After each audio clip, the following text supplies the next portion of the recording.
안녕하세요. 에듀윌 한국사 최한나입니다. 자, 오늘은 1920년대부터 30년대까지 이런 식의 이제 독립운동 라인과 그리고 국내와 이제 국외에서 있었던 부분 좀 비교해서 정리해 보도록 할 건데요. 일단 국외에서 있었던 독립운동은 이제 1910년대보다는 그래도 단순해집니다. 1910년대는 지역별로 뭐 서간도, 북간도, 연해주 이렇게 많았다면 1920년대부터는 순서만 외우시면 됩니다. 큰 전투와 어떤 시련이 있었고 어떤 식으로 그 시련을 극복하려고 했는지 그렇게 좀 순서로 공부하시는 게 중요하고요. 일단 국외에 첫 번째 봉오동 전투부터 살펴볼게요. 1920년 6월에 봉오동 전투로 이제 크게 승리를 하게 됩니다. 이 1919년 3.1운동으로 인해서 이제 국외에도 야 우리도 싸우자 막 국내에서 저렇게 만세를 부르고 이러니까 막 뜨거워지는 거죠. 자, 그 뒤로 이제 큰 전투 봉오동 전투와 청산리 전투가 있었습니다.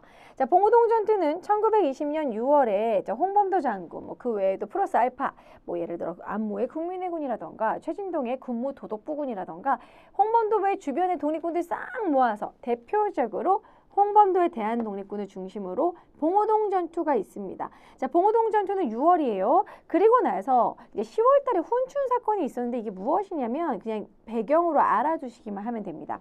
봉오동 전투에서 일본이 지니까 이제 만주에 군대를 더 진입시키고 있는데 이때까지는 만주가 일본 땅이 아니니까 마음대로 진입을 시킬 수 없는 거예요. 그러니까 주작 사건을 일으키는 거죠. 그러니까 예를 들어 이제 일본 관련된 그런 관공서에 습격을 하게 하는데 그 습격을 이제 중국 마적단이 하게 합니다. 마적단을 돈으로 매수해서 습격을 하게 한 다음에 거기 뭐 태극기를 떨어뜨린다던가 그러면 이제 우리나라 물건 뭐 한글 써 있는 뭐 무슨 물건을 떨어뜨린다던가 우리나라 사람이 한 것 마냥 조작을 한 거예요. 자, 그래서 어쩔 수 없이 얘네들이 이제 일본 군대가 거기까지 진입이 돼야 된다는 식으로 해서 일본 군대가 들어오게 되는 빌미를 조성을 한 것이죠. 그래서 훈춘 사건으로 일본군이 이제 중국 쪽에 만주 쪽에 들어오게 된 거예요. 자, 그리고 나서 청산리 대첩 이제 엄청나게 또 우리한테 깨지게 되는데 그것이 바로 청산리 전투입니다. 자, 청산리 전투는 1920년 10월부터 이제 일어나게 됐고요. 북로군 정서 김좌진 거기다가 대한독립군 홍범도 같이 만나서 그래서 대표적으로 북로운정서다.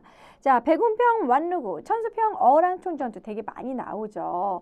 저거는 백완어 이런 식으로 백운평 완루구, 어랑초 뭐 요 정도 알아주시면 되고 이 주변이 다 백두산 일대예요. 실제로 다 백두산 주변이기 때문에 그 지역이 다 산입니다. 자, 그래가지고 실제로 청산리 산자가 들어가죠. 그래서 혹시라도 지도에서 봉오동 전투, 청산리 전투 위치가 좀 뭐 궁금하다, 헷갈린다 그러면은 백두산 주변이 청산리 전투고요. 두만강 쪽이 봉오동 전투 쪽입니다. 그래서 청산리 전투 천산에서 백두산 기억해 주시고요. 이것에 대한 보복 일본이 바로 합니다. 간도참변이죠. 그래서 간도참변, 간도 일대 민간인들을 학살하고 마을을 다 불지르고 죽이고 불지르고 이랬어요. 그래서 간도참변으로 독립군들이 많이 탄압을 당했겠죠. 많이 죽기도 하고. 남은 독립군들을 모아서 서일이 이제 밀산부로 이동을 합니다. 자, 그래서 대한독립군단, 아까 홍범도의 대한독립군이었죠. 그 이제 잔류들을 모아가지고 군단을 만들었다고 생각하시면 돼요. 대한독립군단을 이제 서일이 이제 이끌고 자유시로 밀산부로 갔다가 자유시로 이동을 하게 됩니다. 근데 이 자유시에서 백색군과 적색군이 싸우고 있는 이제 러시아에서도 이제 그런 식의 이제 싸우고 있었어요. 이제 소련이 되려는 그런 과정에서. 그랬을 때 우리는 적색군에 가담해서 열심히 싸워줬습니다.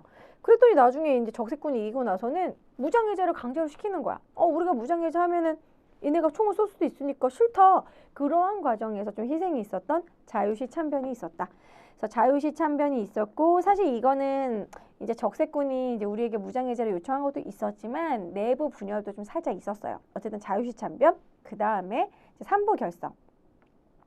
이제 이 문제를 좀 해결하기 위해서 우리가 이렇게 삼부로 독립군들을 좀 이렇게 나눠보자. 이 삼부는 자치정부적 기능도 하고 있고 군대도 가지고 있는 그러니까 임시정부는 너무 머니까 행정적인 살림살이에다가 거기다가 이제 군대까지 그런 식으로 참의부, 정의부, 신민부를 만들게 됩니다. 그래서 이것도 3, 4, 5거든요. 1923년부터 1924년 1925년 뭐 연도는 외울 필요 없어요. 순서대로 만들어졌다는 것만 아시면 됩니다. 그런데 이 중에서 참의부는 육군주만 참의부라고 해서 임정 직속입니다. 육군이 주만 만주에 존재하고 있는 참의부다. 그래서 이 참의부는 임시정부 직속이었다. 자, 그리고 나서 25년 미스협정 중요하다고 제가 말씀드렸죠. 1925년 국내에서는 치안유지법, 국외에 만주에서 독립군들을 소탕했던 건 미스의 협정입니다. 이것은 일본 경무국장 미스야와 그때 당시 군벌이라는 장쩌린하고 둘이 맺은 것인데, 야, 두 당 얼마씩 줄게, 독립군들 넘겨, 이런 게 미스야 협정이에요. 그래서 미스야 협정은 일본인 미스야와 만주의 장쩌린, 이 군벌하고 맺은 것이다. 그래서 이것은 이제 만주에서 독립군들을 탄압하는 거예요. 그래서 독립군들이 막 중국 사람들이 막 눈에 불을 켜고 이게 넘기면 자기한테 돈 떨어지고 막 이런 거니까 막 이제 탄압이 심해지니까 이제 그것을 극복하기 위해서 삼부 통합운동을 하게 됩니다. 그래서 이 참의부, 정의부, 시민부를 원래는 하나로 통합하려고 했으나 그것이 이루어지지 못했고 두 개로 이제 통합을 하게 되는데요. 북만주 쪽은 혁신의회, 남만주 쪽은 국민부. 자, 혁신의회 같은 경우에는 이제 여기에 김좌진, 지청천이 들어가는데 김좌진은 좀 이따 죽어요. 어쨌든 지청천. 자, 국민부 같은 경우에는 양세봉. 뭐 이런 식으로 대표적인 인물을 들 수 있고, 여기서 이제 다음 30년대로 넘어가면 30년대 한중연합작전을 배울 겁니다. 지청천이 이끄는 한국 독립군, 양세봉이 이끄는 뭐 그다음 저기 국민 조선 혁명군, 이런 식으로 이어질 거예요. 요거는 다음에 배울 거지만 간단히 필기를 해두면 한국 독립군, 이것도 은근히 많이 나오거든요. 국민부에서 이끄는 군대의 조선 혁명군. 이들이 중국의 군대와 만나가지고 30년대에는 한중연합작전이 벌어집니다. 이게 가능했던 이유는 1931년에 만주사변이 있었잖아요. 그러니까 중국의 적도 일본, 우리의 적도 일본, 이렇게 되면서 한중연합작전을 펼치게 됩니다.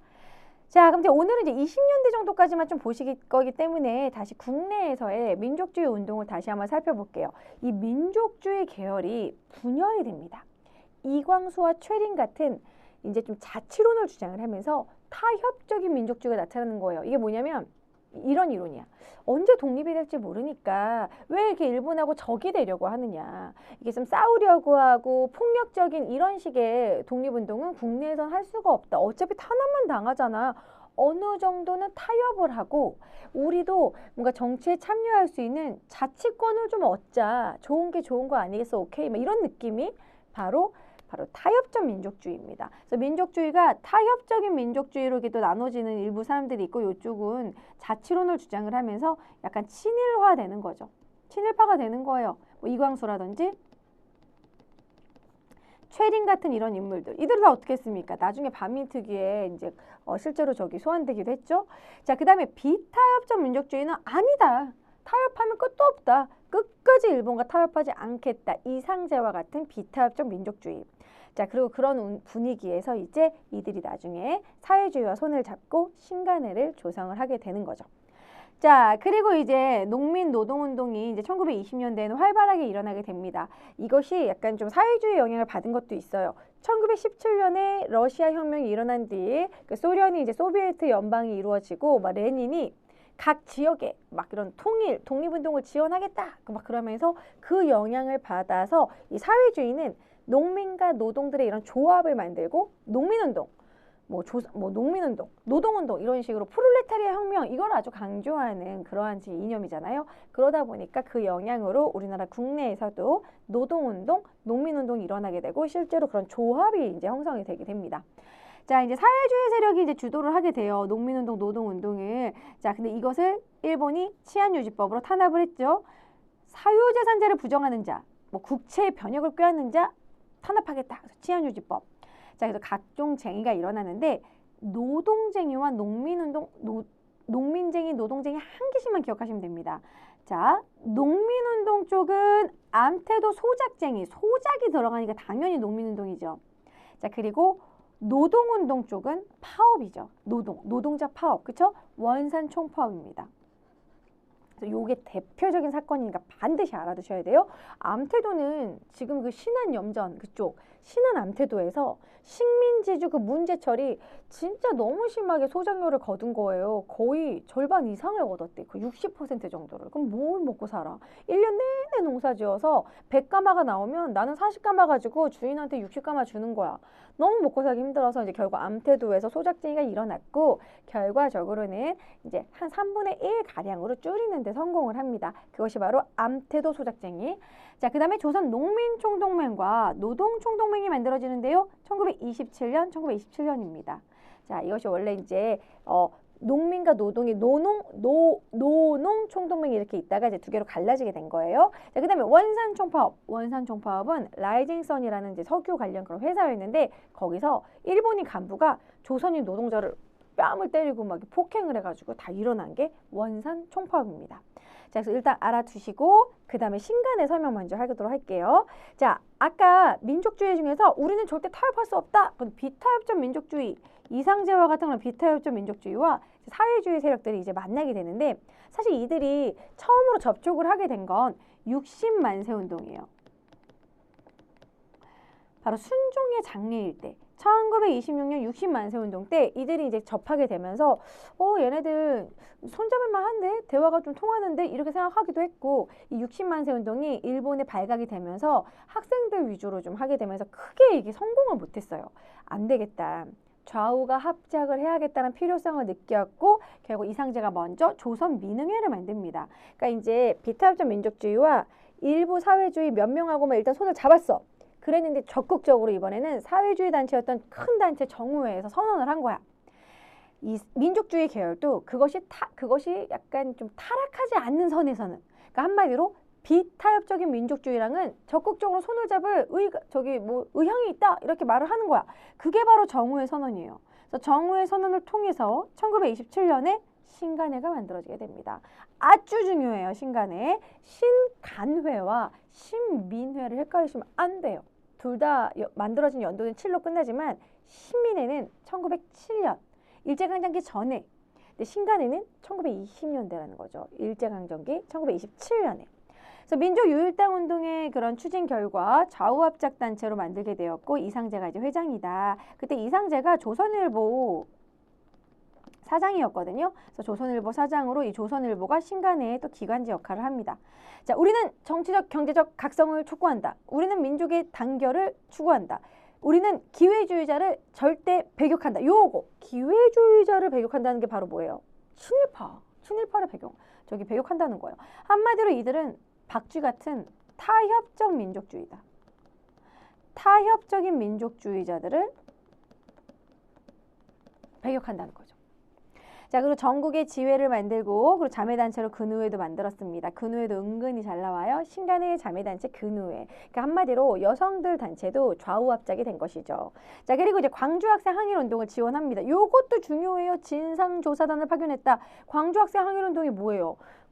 기차 안에서 여학생 한국 여학생을 막 희롱하니까 그 사촌 동생이 야 하지마 그랬더니 막 어쩌라고 막 일본말로 약 올리고 그러니까 막 싸우다가 한일 학생이 패싸움이 일어났는데 한국 학생만 검거를 하는 거야. 완전 열받지. 그러니까 이제 막 전국적으로 막 이렇게 퍼지게 되고 학생들이 막 다 학교 안 가고 동맹 휴학하고 그랬던 사건이 광주 학생 항일 운동인데 광주 학생 항일 운동이 도대체 어떻게 된 것인지를 진상 조사를 하기 위해서 신간에서 보낸 거예요.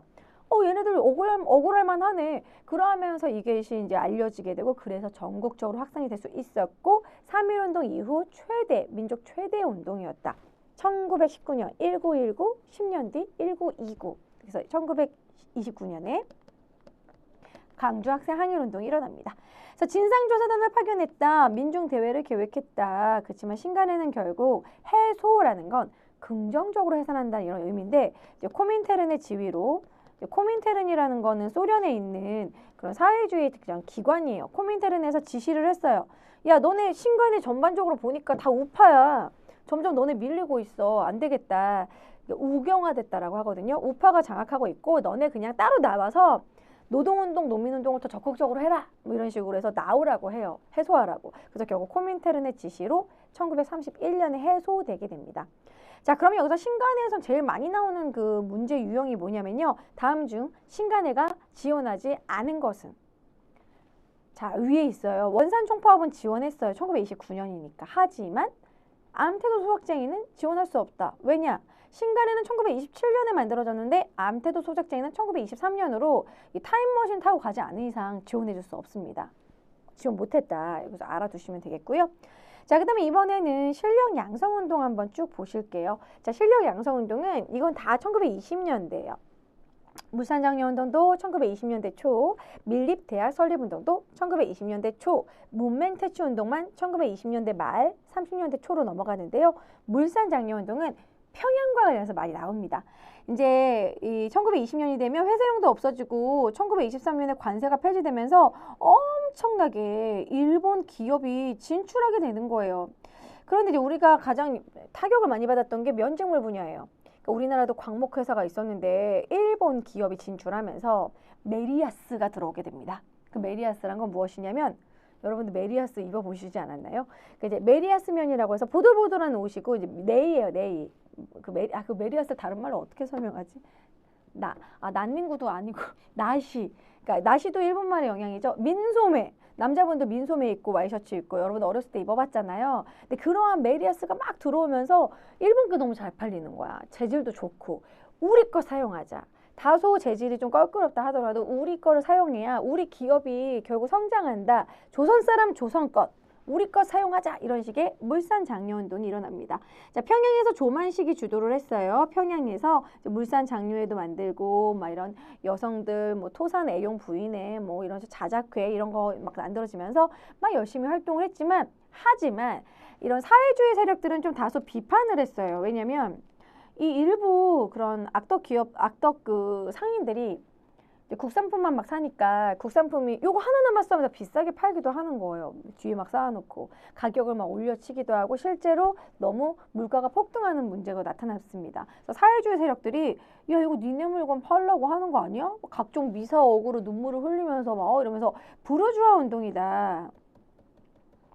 부르주아 운동이라고 비판하기도 했다.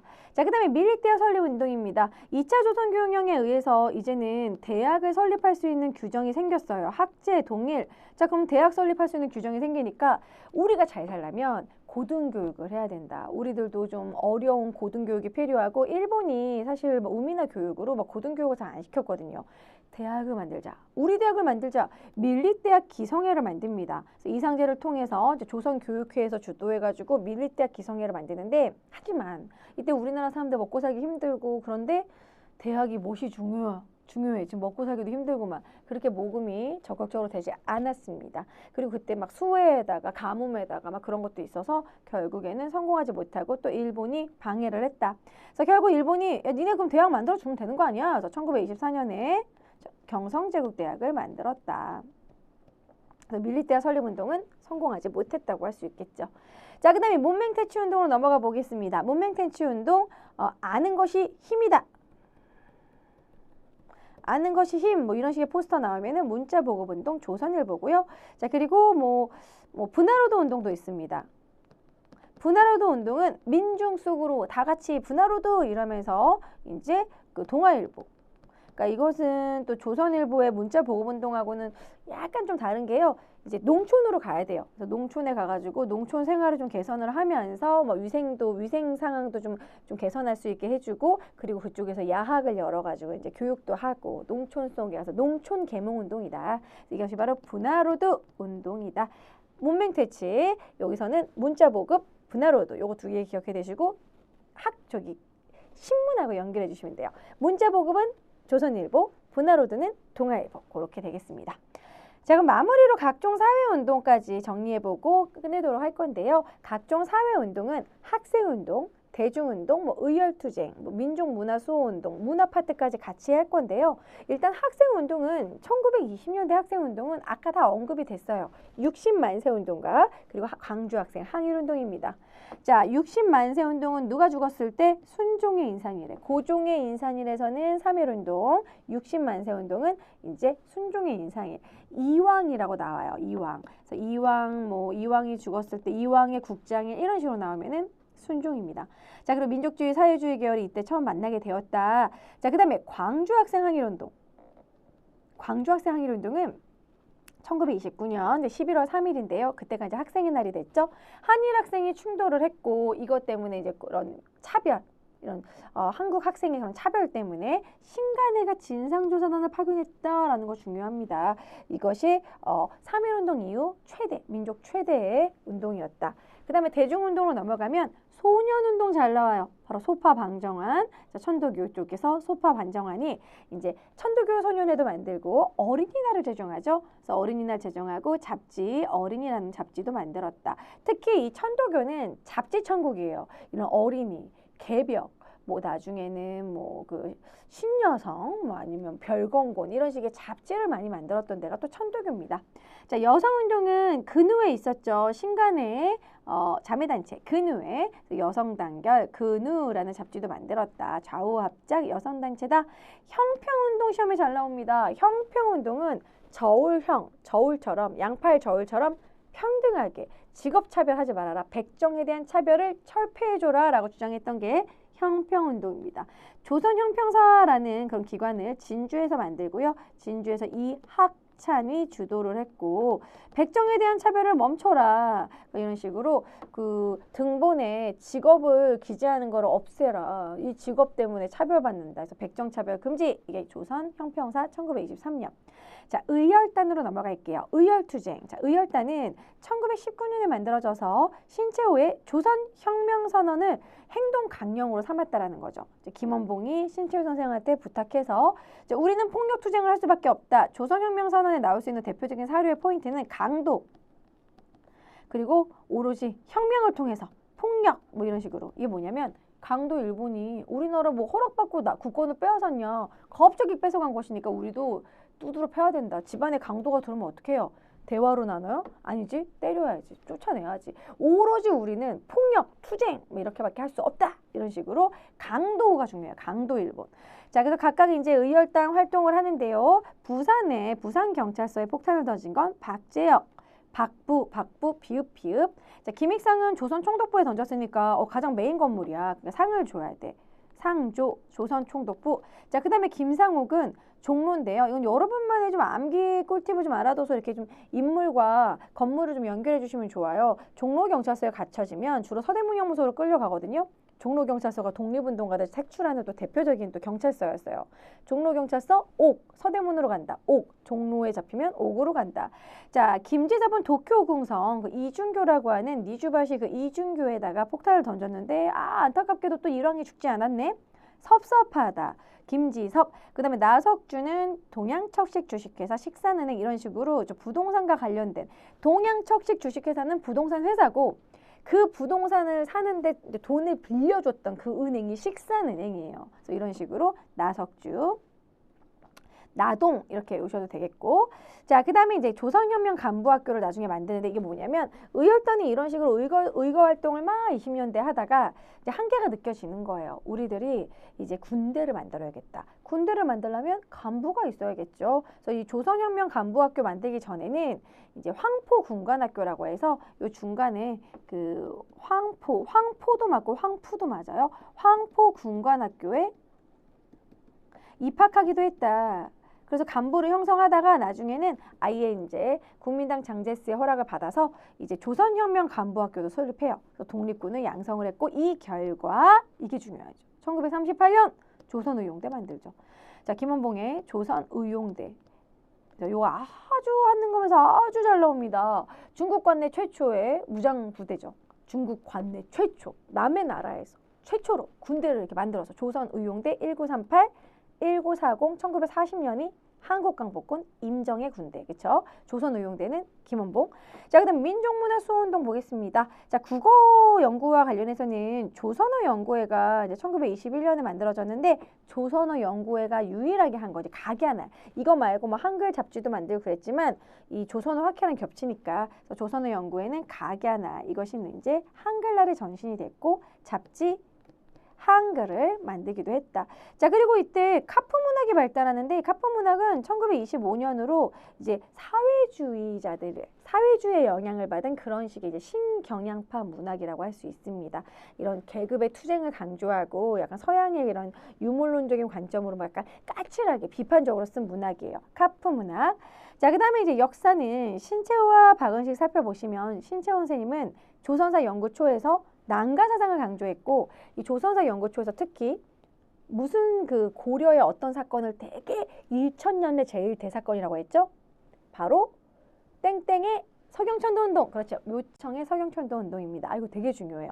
묘청의 서경천도운동에서 만약에 묘청이 이기고 김부식이 졌더라면 우리는 더욱더 진보적이고 저기 막 좀 급진적이고 그리고 막 난가사상이 있는 막 그런 식의 나라가 됐을 텐데 보수적인 김부식이 이겨서 안타깝다라는 그런 식으로 이 사건이 1000년의 제1대사건이다라고 평가했고요.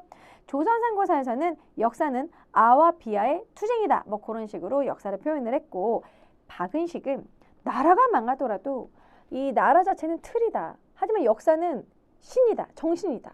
역사만 우리가 간직하고 있다면 국혼을 잃지 않은 것이다. 나라를 잃은 것이 아니다. 이런 식으로 역사는 국혼이다. 정신이다. 이렇게 생각을 했어요. 그래서 한국 통사의 통자는 아플 통자입니다. 그래서 우리의 아픈 역사, 한국 독립운동 지열사, 그래서 주로 근대사 위주로 연구를 했다. 신채호 같은 경우에는 이런 고대사, 조선 상고사, 연구초, 이게 조선이라고 들어가 있지만 연구초, 삼국시대의 연구라던가 그런 식으로 삼국이나 고려시대 이런 식으로 고대사 연구를 많이 했다. 자, 그 다음에 예술 부분에서는요. 나온규의 아리랑이 바로 1926년으로 역시 20년대 영화로 만들어졌다. 그래서 이 아리랑도 이 일제강점기 아픔을 잘 표현한 그런 작품이라고 할 수 있습니다. 그래서 단성사에서 개봉을 했다. 제가 대학교 때만 해도 단성사가 있었는데 지금은 아마 없어졌겠죠? 자, 어쨌든 이런 식으로 여기 정리를 좀 하시고요. 여기는 제가 아까 말씀드린 것처럼 봉오동부터 해가지고 쭉 순서 봉오동, 청산리, 간도참변, 대한독립구단이 인동하고 간도참변, 자유시참변. 그리고 나서 3부 결성하려고 했고 미스의 협전. 반드시 암기한다는 것만 찍는다면 봉오동 전투, 청산리 전투, 간도참변, 자유시참변, 미스의 협정. 이렇게만 정리하셔도 돼요. 봉오동, 청산리, 간도참변, 자유시참변, 미스의 협정. 그렇게. 그리고 나서는 3보 통합운동을 했다. 자, 그리고 이쪽에서는 이제 신간회가 만들게 된 그런 배경들, 60만 세 운동 이후로 조선민흥회 정우에서는 신간회 만들어졌다. 그리고 20년대에는 물산장려, 밀리대학, 그리고 문맹퇴치운동 이렇게 실력 양성운동이 막 있었고 각종 학생운동에서는 자, 여기 60만 세 운동, 1920년대 2개, 26, 29, 60만 세 운동, 광주 학생 항일운동, 대중운동과 관련해서는 특히 천도교, 소년운동, 어린이날 만든 소파 방정환 중요하고요. 그리고 근우회, 그리고 형평운동 너무 중요하다. 색깔 컬러풀한 거 위주로 꼭 암기하셔야 돼요. 의열단 조선혁명선언 너무 잘 나옵니다. 1923. 자, 조선혁명선언은 이것을 발표했던 그 타이밍이 또 신채호 선생님이 많이 화가 났던 타이밍이에요. 국민대표회의, 그 임정에서 국민대표회의 있었던 해거든요. 자, 그리고 이제 국어 연구 관련해서는 조선어 연구의 각야날, 역사, 신채호, 박은식. 혹시 다른 그 인물이 나오게 된다면 정인보는 문일평은 조선신, 그 정도만 심플하게 알아두시면 되겠고 이제 나온규 아리랑도 20년대다라는 거 정리할 수 있겠습니다. 자, 오늘 배운 내용도 다시 한번 또 열심히 공부해 주시고요. 오늘 수업 마무리하도록 하겠습니다. 다음 강의에서 만나요. 안녕.